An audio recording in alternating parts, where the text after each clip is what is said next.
他每次就在这里闹，全是凌晨2、3点钟来敲门，报警都报过几10次了，所有邻居都拿他没办法。还会在起风的午夜，谁的叹息飘在风间，那么无奈却又无悔，多少前世残梦留待今生。我老公失业之后，我主动提了离婚。After my husband lost his job, I was the one who initiated the divorce. At first, I thought I was just being too emotional and immature, but later I realized that 3 of my closest girlfriends also divorced their husbands because they lost their jobs. To be honest, that got me thinking about one thing. Why is it that when a man becomes unemployed, he feels the one who looks down on him the most is his wife?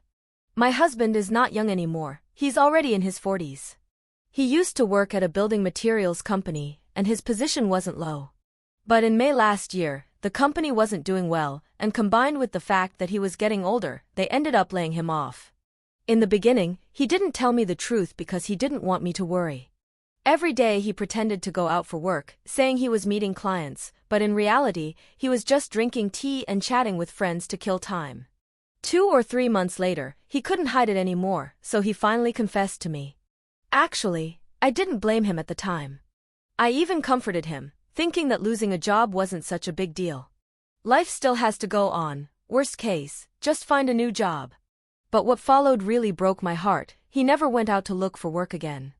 Every day, he was either wandering the streets alone or staying home playing video games.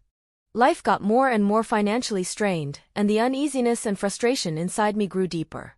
Gradually, I didn't even want him to touch me anymore. The arguments between us became more and more frequent.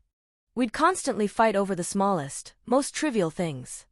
After about 2 months, I had completely had enough and I brought up divorce. He asked me, so, when a man can't make money anymore, he's no longer worthy of love? He said, we women always say, husband and wife are like birds in the same forest, but when disaster strikes, they fly their separate ways. And it's true, the reality is just like that. This world revolves around money. Without money, it's hard to keep anything going. Although my husband didn't smoke, didn't drink, and never cheated, in theory, he was the model of a good husband. But in reality, once a man loses his ability to provide financially, he becomes marginalized within his own family. I'm not blaming him, but this is just the truth. Society has never been kind to men without money, and no woman can truly accompany a man who doesn't earn through a lifetime of hardship. Love can be romantic for a while, but daily life still needs money to support it. I just happened to realize this a little earlier than he did. 你们见过这么不要脸的人吗？我和前妻呢，离婚都已经5年了。 Everyone, please hear me out and tell me whether I was wrong or not. My ex-wife and I have been divorced for 5 years now. But just a few days ago her mother, my former mother-in-law, suddenly came to see me and said something that made me absolutely furious. Honestly, I couldn't even bear to listen until the end before I kicked her out. Friends, please tell me, was I wrong to do that? Back then, when my son was 5 and my daughter was 3, our marriage had reached what people often call the 7-year itch. At the time, I was forced into a divorce by my ex-wife, who claimed it was due to incompatible personalities, but the real reason, though I'm not afraid you'll laugh, is that she had an affair. She was the secretary to the sales manager at her company. The 2 of them worked together for a long time. The guy was young, successful, and quite charming. My ex-wife was also good-looking and knew how to dress up. Over time, the 2 of them ended up in an affair. Once she had a new lover, she changed. She became cold to me, and even to the kids, she wasn't as affectionate as before. But what I couldn't accept was this: no matter how much love fades between a couple, she didn't have to go that far. Just to get more assets after the divorce, she did some truly shady things. She secretly transferred our jointly owned house into her name. She even quietly sold off the storefront and garage worth several $100,000 and took all our savings, left nothing behind. What's worse is that she tried to avoid paying child support. She secretly took the kids from school when I wasn't looking, refused to let me see them, and used them as leverage to force me to give up the property. She knew just how much I loved those 2 children, so I had no choice but to compromise, swallow my pride, and agree to all her conditions. After she got the money, she left me and the children without even looking back. At that moment, I felt like the sky had collapsed. If it weren't for the kids, I might not have been able to hold on. After the divorce, I had nothing. I was penniless, left alone to raise 2 kids. I was in total despair. Fortunately, the kids came back to me. Once I calmed down, I thought, well, the divorce is done, but life has to go on. I didn't tell my parents about the divorce because I didn't want them to worry. I also didn't want outsiders gossiping. I begged people all around and eventually borrowed tens of thousands of yuan from my best friend. I rented a small storefront and opened a domestic cleaning service. The work was exhausting and dirty, but at least I could feed the kids and stay by their side. Washing machines, kitchen exhausts, unclogging drains, I did every job that came my way. Every day I came home with back pain and sore arms. But I gritted my teeth and pushed through because I knew, only by earning more money could I feed my kids and keep this family going. It was precisely this belief that made me unstoppable at the time. Now my son and daughter have both grown up. Our life has been getting better and better, and I've started to see hope again. But just a few days ago, my ex-wife's mother, my former mother-in-law, came to find me out of the blue, saying that my ex-wife had been diagnosed with a terminal illness. It turns out that the manager she ran off with was already married. When he found out she was sick, he gave her a few tens of thousands of yuan as breakup money and dumped her without a second thought. Now my ex-wife is seriously ill and can no longer take care of herself. She needs someone to look after her. My former mother-in-law even told me that my ex-wife deeply regrets everything now. She misses me and the kids very much and wants to remarry me. The more I listened, the angrier I got. Before she could even finish, I said, "Don't say another word. Whether she lives or dies now has absolutely nothing to do with me. I don't even want to know anything about her." Back then, after she sold the house, the car, and took all the money, did she ever think about me and the 2 kids? Did she ever think about how we were supposed to get by? Did she ever think about how I had to feed the kids with barely anything to eat? Where was she then? When the kids were sick and hospitalized, crying every day and calling out for their mom, where was she? When the kids were bullied at school, mocked by classmates who said they were wild children without a mother, where was she? They say even a tiger won't eat its own cubs. What kind of things did she do? And now that she's sick and needs someone to take care of her, suddenly she remembers me and the kids again? She better give up that idea. I will never forgive her for the rest of my life. I don't care what state she's in, I don't want to know, and I absolutely don't care. I won't allow her to approach the kids either. Even if one day the kids find out and come to blame me, I'll take it. I really don't understand what's going on in that family's heads. How can they still have the nerve to come looking for me? People have hearts made of flesh too. If she never cared about me and the kids, why should I care about her? I've figured it all out now. I'm not looking for another wife anymore. Just raising my kids well, that's the greatest wish of my life. 在我最惨的时候，他选择了和我离婚。 In the lowest and most difficult time of my life, my ex-wife chose to leave me and filed for divorce. That period was almost a complete collapse for me. But to my surprise, about a year after the divorce, I guess I was lucky. Fate suddenly turned around. My company unexpectedly started to make a profit, and it grew rapidly. By the end of that year, it was successfully acquired by a publicly listed company. I went from rock bottom to a place most people could never dream of, owning a business and income far beyond the average. As for her?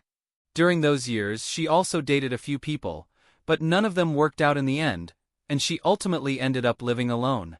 Until last summer, she suddenly contacted me and said the biggest regret of her life was not giving me a child. I knew exactly what she meant. It was nothing more than a desire to get back together.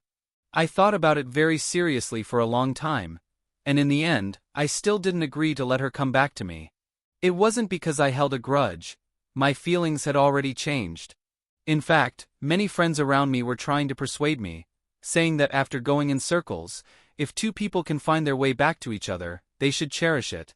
But for me, the feelings between us were no longer love. She felt more like a family member who once ran away from home, and is now returning. Although I refused to get back together, ever since she said those words to me, I've actually been quietly helping her. As long as she remains alone, I will keep taking care of her for the rest of my life. 我觉得我嫌我老公穷啊，就出轨离婚了。但是离婚3年过后啊，我老公他是做生意成功了。 Yesterday, a female fan came to me for advice. She said she wanted to get back together with her ex-husband and asked if I had any good ideas. But as soon as I heard her story, I couldn't help but scold her. This is what she told me. I used to look down on my husband for being too poor, so I cheated on him and got a divorce. But 3 years after the divorce, my ex-husband actually succeeded in business and is now making quite a lot of money, so I want to get back together with him. Can you help me come up with an idea that would make him agree to remarry me? She said that back when she met her husband, his family was in poor condition financially, but he was very handsome, so she married him for that. They basically had a bare-bones wedding. She didn't ask for a bride price, didn't ask for a car, and didn't even have a wedding ceremony. They just got married, plain and simple. After getting married, her husband started a business, but he kept failing again and again, and ended up in heavy debt. Later on, the two of them had to go work menial jobs together, and life became extremely tough. With the trivial burdens of daily life and mounting financial stress, they constantly argued. She started to resent her husband for being so unaccomplished. Especially at work, colleagues would always say she was beautiful and that her husband didn't deserve her. At first, she didn't take it seriously, but after hearing it too many times, she started to believe it. She began to feel that her husband wasn't worth it, and that she had been foolish to marry him without asking for a single cent. Then she cheated. She found an older man, much older than her. He was old and ugly, but he had money and was willing to spend it on her. At first, she looked down on him too. After all, compared to her handsome husband, this old man wasn't even in the same league. But he had money, and was generous with it, and over time, she started enjoying the vanity of being surrounded by wealth. So she asked for a divorce. Her husband agreed, and she went off to be with the old man. But 3 years later, she realized that kind of life wasn't fulfilling either. The old man not only looked bad, but he also had no sense of romance, no emotional warmth, and not even the most basic charm. She started missing the kindness her ex-husband had shown her. And when she thought about it, not only was he still just as handsome as before, but now he had also made it, and was earning good money. So she felt she should go back and find him. But the reality was, when she went to find her ex-husband, he directly rejected her, saying she was no longer worthy of him. So she came to ask me, do you think my ex-husband is still angry? Hasn't he forgiven me for cheating and betraying him back then? But I've already admitted my mistake. Why won't he forgive me? Can you help me think of a way to make him change his mind? After hearing her out, I was speechless. I snapped at her. Your ex-husband would have to have his brain slammed in a door to take you back, right? And you're asking me if there's a way? Are you even thinking straight? You looked down on him when he was poor, thought he was a loser, and immediately ran into the arms of some rich old man. Now that your ex-husband has made it, you suddenly think the old man is too ugly and too old, and you want to crawl back to a man who's no longer your husband? He didn't contact you for 3 years. Do you think that's because he couldn't forget you? Don't be naive. Those 3 years, he was working his butt off just so that you'd regret everything. Someone like you still dares to call herself a woman? Your values are completely twisted. You don't deserve to be called a good wife, let alone a good mother or a decent woman. Please, just stop ruining other people's lives. Go back to your old man and continue living that half-hearted life. And you're still asking me how to remarry? Let me tell you, stop dreaming. Just get lost already. If your ex-wife comes back to you, should you get back together with her? Generally speaking, those who want to remarry are just using the child as an excuse. Some people start thinking, for the sake of the child, maybe we should just settle and get back together. But then why didn't you choose not to divorce in the first place for the child? Actually, that's just an excuse. Anyone who wants to remarry is simply someone who hasn't found a better partner. After weighing the pros and cons, the woman needs a companion, and the man needs a woman. Don't try to glorify it by saying the child needs a complete family, and don't push the responsibility onto the child. The reason she's coming back to you is because things didn't work out for her outside. She made a full circle, and no one wants her. If she had found someone she really liked, she would never have come back to you. You're just a recycling station for unwanted goods. She didn't get enough of playing around, so now she's coming back to your shore to rest a bit. and you still feel happy about it. If she had succeeded out there, would she even think of coming back to you? Just like you, if you're doing great, would you take her back? Since you two could break up back then, there's no guarantee she won't betray you again in the future. You really think she would give up the whole forest just for you? When she meets a better man again, she'll just kick you away with another brutal boot. If you've got time, then it's more worthwhile to improve yourself and find someone even better. Remember, a good horse never goes back to graze on old grass. Do you agree with my point of view? Feel free to share your honest thoughts in the comment section. If you like this video, please give a thumbs up and subscribe to our channel. See you in the next video.